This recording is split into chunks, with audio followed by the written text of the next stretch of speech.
Welcome to Warpath and Wilderness, where the battlefield becomes the wilderness, and survival transcends the line between combat and endurance. Today, we descend into one of history's most unforgiving landscapes, not a remote forest or frozen tundra, but something far more devastating, the Western Front trenches of World War I.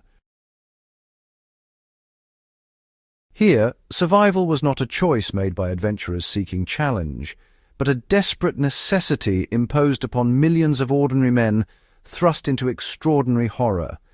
These were not explorers charting unknown territory, but soldiers, many of them farmers, factory workers, and boys barely old enough to grow beards, forced to learn the art of survival in conditions so brutal that nature itself seemed to conspire against them. For 4 years, the trenches carved into the earth of France and Belgium became a vast open-air prison where men learned to endure mud, disease, cold, hunger, and the constant proximity of death. They developed ingenuity born not from adventure spirit, but from the raw instinct to live another day. The lessons they learned about shelter, rationing, navigation through chaos, and the unbreakable will required to endure, form a survival narrative as compelling as any frontier tale. So light your fire, steady your mind, and prepare to walk the trenches with us, where the will to survive was tested like nowhere else in human history. The trenches of the Western Front were not simple defensive ditches. They were, in fact, elaborate interconnected networks that stretched for nearly 400 miles from the English Channel all the way to Switzerland. And, they transformed the landscape into something that would have been utterly unrecognizable to the civilians who once farmed those lands. When you stood in a trench, and millions did, you existed in a world of perpetual twilight and, honestly, persistent moisture. The floor beneath your boots was not solid earth, but a churning sea of mud, clay, and water, all mixed with the detritus of industrial warfare, shattered wood, fragments of barbed wire, spent shell casings, and, well, worse. In winter, the cold was paralyzing, freezing the mud solid and cracking it like ancient pottery, only to thaw into a morass in spring. In summer, the stench rose like a physical force, a combination of human waste, rotting wood, cordite smoke, and, yes, the unmistakable sweetness of decomposing flesh. The trenches were also cities of rats, creatures that grew fat and bold, some reaching the size of small dogs, feasting in conditions where food was abundant and predators were distant. These rodents were not minor annoyances. They were rivals for food, spreaders of disease, and symbols of the degradation that trench life imposed upon the human being.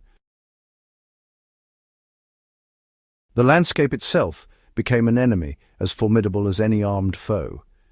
Artillery bombardments churned the earth into an impassable maze. Poison gas drifted across the landscape like a toxic fog, forcing soldiers to move cautiously, always aware that one breath could be fatal. The trenches offered protection from machine gun fire, but they also confined soldiers to narrow corridors where a single shell could claim dozens of lives. This was survival in an environment created by human industry and human hatred, a place where nature and warfare merged into something uniquely terrifying. Shelter and fortress, improvised engineering under fire. Survival in the trenches, really began with shelter, and the ingenuity displayed by soldiers in creating and maintaining protective structures rivals any frontier engineering. The primary shelters were dugouts, these excavated chambers carved into the trench walls, deep enough to provide protection from shrapnel and shelling. The best of these were elaborate affairs, sometimes descending 30 feet or more into the earth, accessed by steep wooden stairs and supported by timber frames, which were either salvaged or specially constructed to prevent collapse. A well-built dugout might house a dozen men, provide storage for ammunition and supplies, and offer, well, a psychological refuge from the chaos above. However, constructing and maintaining these shelters was a constant labor. The soil was often unstable, requiring constant reinforcement with wooden beams that had to be secured and checked regularly. Water seepage was a perpetual problem. Soldiers built sumps and drainage channels, improvised pumps, and honestly, they were constantly bailing water to keep their shelters habitable.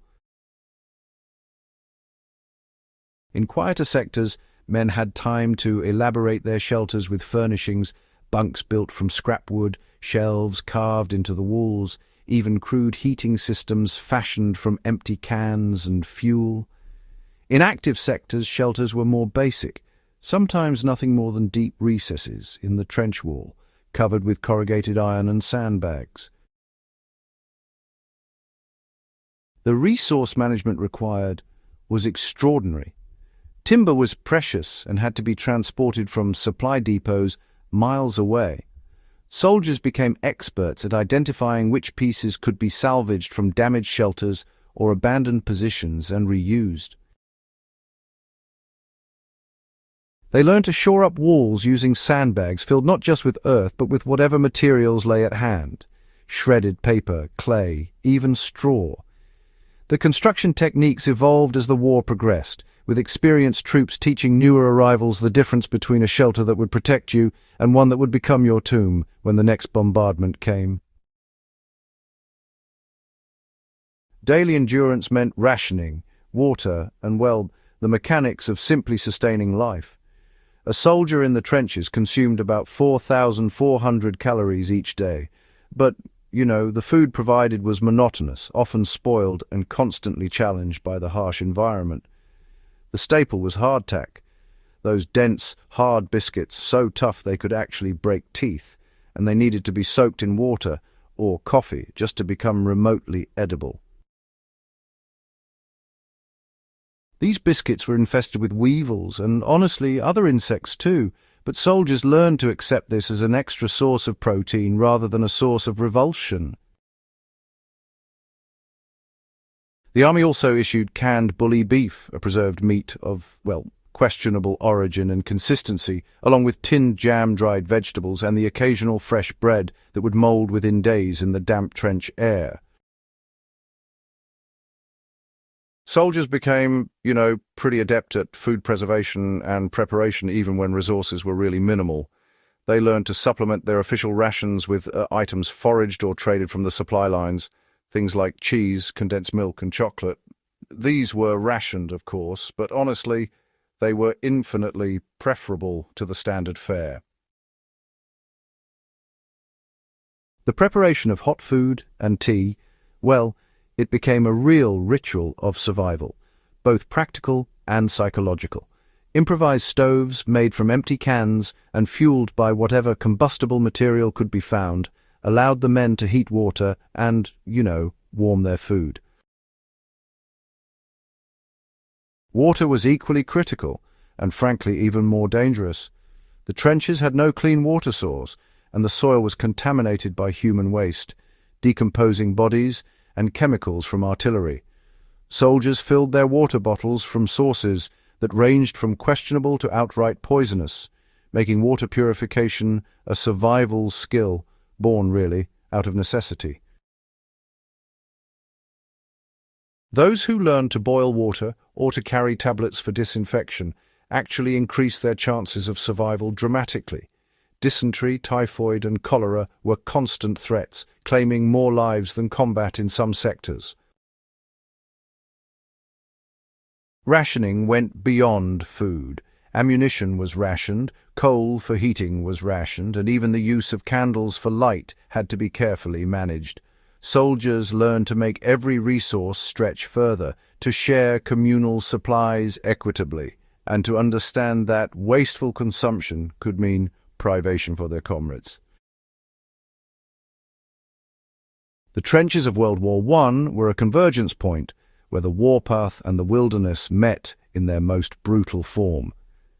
They were created by human conflict, but disciplined by nature's indifference, obstacles overcome through human ingenuity, and endured through reserves of courage and community that remain inspiring more than a century later.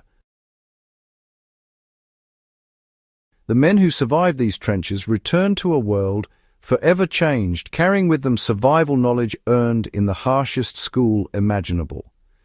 Their stories remind us that survival is never simply about technique.